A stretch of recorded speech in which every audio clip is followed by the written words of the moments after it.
Picture this. The aspiring athlete, fueled by dreams of glory, envisions a life of success on the field, under the spotlight. But little do they know, the path to becoming a pro is paved with harsh realities they never saw coming. Today we explore the untold side of the sports world, a realm where the highs are fleeting and the lows are deep and unforgiving. We'll go through the 17 harsh life lessons that remain hidden in the far corner of the locker room. I want this video to be a warning, so that you know what to expect on your athletic journey and can deal with these things proactively before they have a chance to damage your career. So let's get started. Right, so lesson 1 is that most athletes want to be the noun without doing the verb. I first learned about this idea, I think, in Ryan Holiday's book, Perennial Seller, and this idea is one that carries over to any domain people want to be successful in. You may want to be a pro athlete, but most people are not willing to do the athleting. In other words, they don't commit to every aspect of what it means to be a pro. They just want to play on game day, but they don't want to practice hard in the week, learn and run through complex plays or tactics, sit in film sessions and long team meetings for a few hours each week, get through the tough strength and conditioning workouts,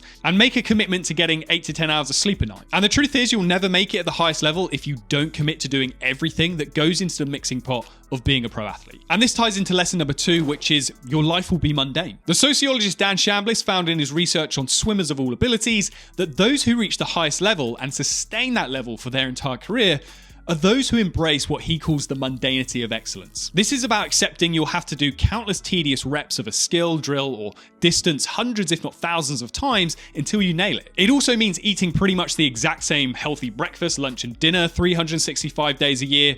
It means spending hours each week doing post-workout stretches, massages, and foam rolling, etc. It means spending countless days traveling on buses and flights and spending nights in hotel rooms with nothing fun to do in your downtime. Probably over 80% of an athlete's waking hours are spent on mundane, boring stuff, but it's this stuff which, again, is 100% necessary to reach that level and also stay at that level. And even if you do all this, you've then got to contend with the reality of lesson 3, that you're easily disposable. If you play a team sport, your coach will only value you if you're the best piece in the jigsaw puzzle that gives him or her the best chance of winning. The second someone who is stronger, faster, or more technical comes in, you're out. Simple as that. You're owed nothing. If we take football for an example, the sad reality is that 97% of players at Premier League academies don't go on to make a single appearance for their club. And 70% of these players don't even get a pro contract either with that Premier League club or any other club in the entire English Football League. So every year you get hundreds of kids who have been in an academy from the age of 8, and then at 18 they come to the end of their scholarship and they're just shown the door. Thanks for representing us for 10 years, but see you later.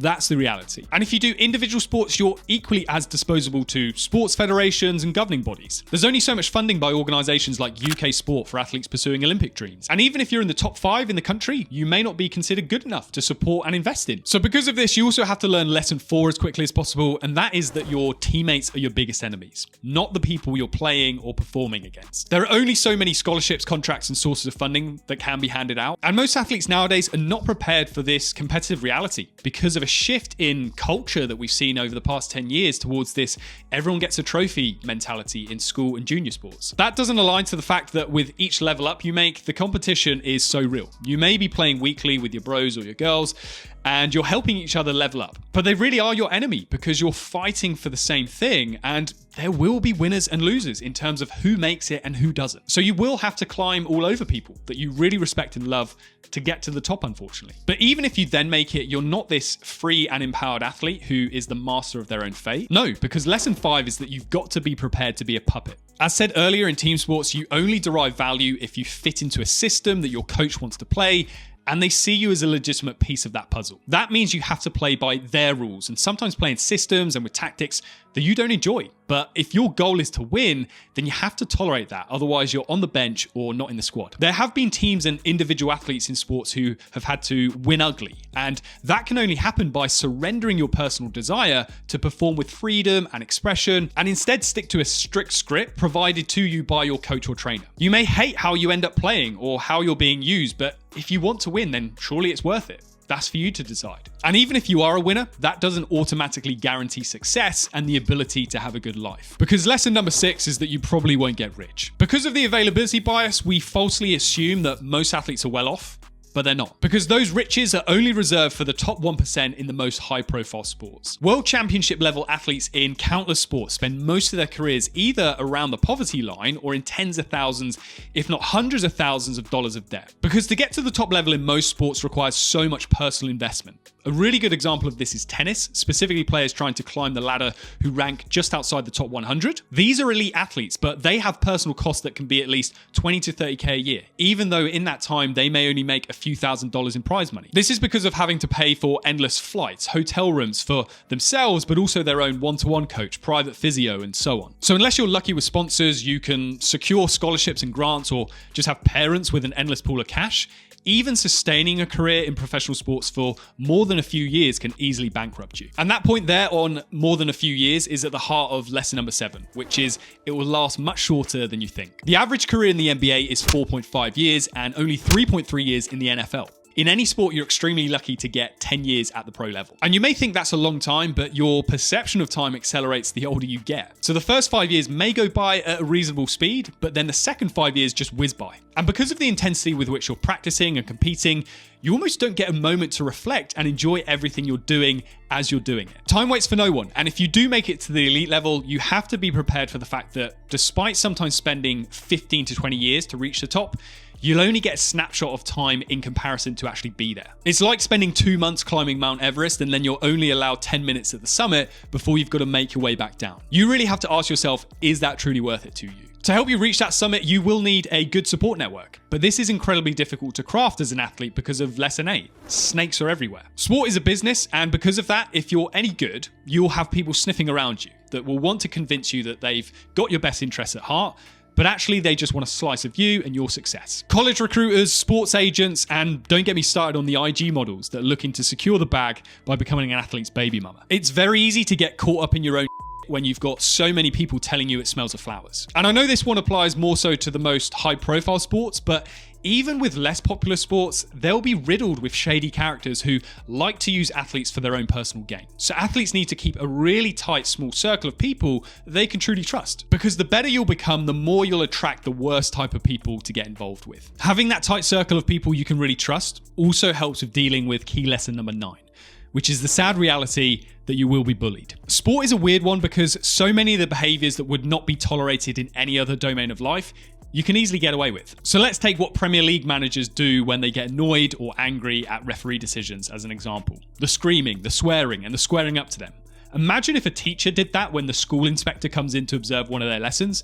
There's a good chance they'll be arrested for assault. So when behavior like that is tolerated, it gives those in sport a free pass for almost anything. And there's a huge long list of bullying and abuse controversies in a range of different sports at the top level. And I think girls and women experience this a lot more than guys, particularly surrounding things related to body image and weight. That is a really toxic aspect of being an athlete if you're a female. A lot of coaches still to this day adopt a very demanding style, which of course has the main objective of squeezing the absolute most out of their athletes to get them to perform in a way that is beyond what they think they can do themselves. But this so easily tips over into toxic behaviors that do constitute stepping over the line into the realm of abuse and bullying. And if you're not destroyed mentally by the bullies, one thing that is guaranteed is lesson 10.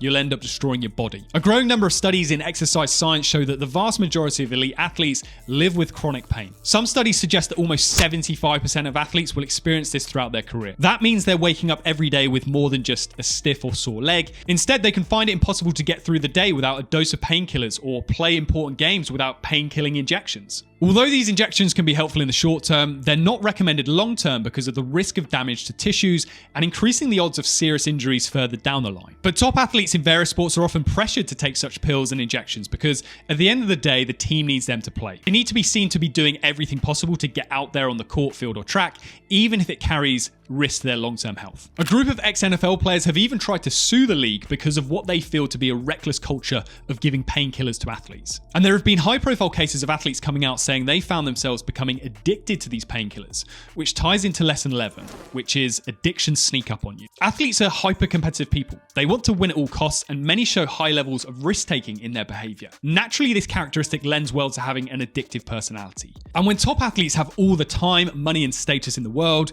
it becomes far far too easy for this trait of risk-taking to spiral out of control. Whether it's the painkillers, gambling, drugs and alcohol, or women, it seems like not a month goes by without some high-profile story about a famous athlete's addictions being exposed. Even the innocent use of video games can become an addiction that ruins performance because of athletes staying up all night playing the PlayStation and missing training the next morning. Something like this builds up gradually over time, much in the same way athletes' gambling addictions do. It's the odd bet here and there, and then the buzz from that soon creates a higher tolerance and threshold, meaning it snowballs into betting all day, every day on multiple accounts. And these addictions are usually some form of escapism for athletes because of lesson 12. The lows are lower than the highest of highs. Pioneering research into human biases by Kahneman and Tversky has shown that most people suffer from loss aversion. And what this suggests is that the pain of losing is psychologically twice as powerful as the pleasure of gaining. And just think about it, if you've ever won a championship as an athlete, then maybe for the next day or two you're absolutely buzzing, but then the thrill wears off. But if you lose the championship or cup final, you're often heartbroken for at least a whole week, maybe even 2. And in sport, when the odds are stacked so high and so much effort goes into one final performance, it's soul destroying when things don't go your way. A lot of the time, athletes who win titles more than anything just feel relief rather than outright joy.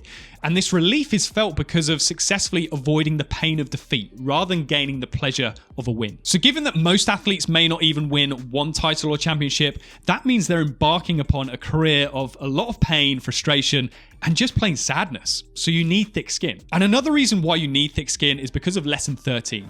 You're not allowed to be down. Now, acknowledgement of mental health in sports has gotten much better over the past 5 to 10 years, but the general mood in society is still, oh, he's getting paid 200 grand a week. He can't be that sad. There is a certain amount of privilege that comes with being an elite athlete, but this can make it hard to be permitted to have the same struggles as regular everyday people. When athletes complain about their workloads because of increases in the number of fixtures or competitions that they have to play in, people are very quick to pipe up saying things like, welcome to the real world. I have to work full time doing 40 hours a week of manual labor. I wouldn't complain if all I had to do was kick or throw a ball around all week. But there's a lot more nuance than that. Yet a lot of people will just never grant athletes that permission to be down or complain or express that they're finding things tough. And this can lead to a lot of things bottling up over a long period of time, which sadly ends in careers taking a real nosedive. And another thing that often ends up taking a nosedive is all aspects of your social life. So lesson 14 is that your relationships will suffer. Your athletic pursuits require you to put yourself 100% first. This will mean countless missed parties, celebrations, and social opportunities. While others are enjoying themselves often to excess, you'll be on the field, in training,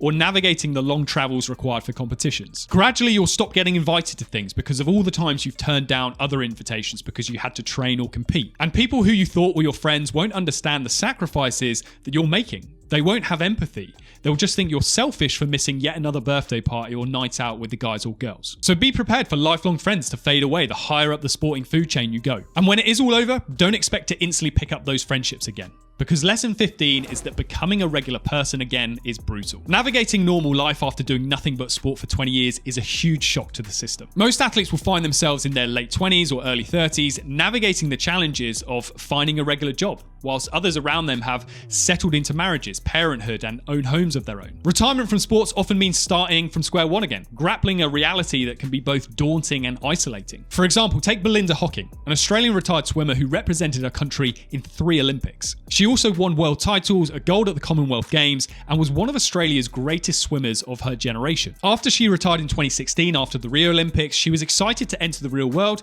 and use her skills as an elite performer in a new career. But 6 months into her job hunt, she was forced to sign up to Centrelink, which if you're from the UK is the equivalent of the job centre, or if you're from the US, like filing for unemployment to receive benefits or social security payments. It's a brutal come down many athletes are simply just not prepared for. And even if athletes find a regular day-to-day career after sport, they also then experience lesson 16, that you won't miss winning, you'll miss competing. The thrill of challenging oneself to the absolute limits on a daily basis, the pursuit of excellence, those are things that make an athlete's journey unique. Other pursuits may feel strangely empty in comparison, and the void left by the absence of that constant competition is a challenge few anticipate. Many athletes experience discomfort in suddenly being around other people who have very little ambition or competitiveness. They go from daily intense hyper-competitive training and weekly performances to then sitting in an office with people who have found happiness in just coasting through life and not really pushing themselves. That lack of competition can cause many to spiral into some quite dark places because of no longer experiencing the thrill of elite sport. And this ties into our final lesson. You'll spend most of your life knowing you'll never get the same high again. Peaking in your teens or early 20s, reaching the pinnacle of your athletic prowess is an unparalleled experience. The realization that those moments are finite and that life post-athletic peak may never reach the same euphoric heights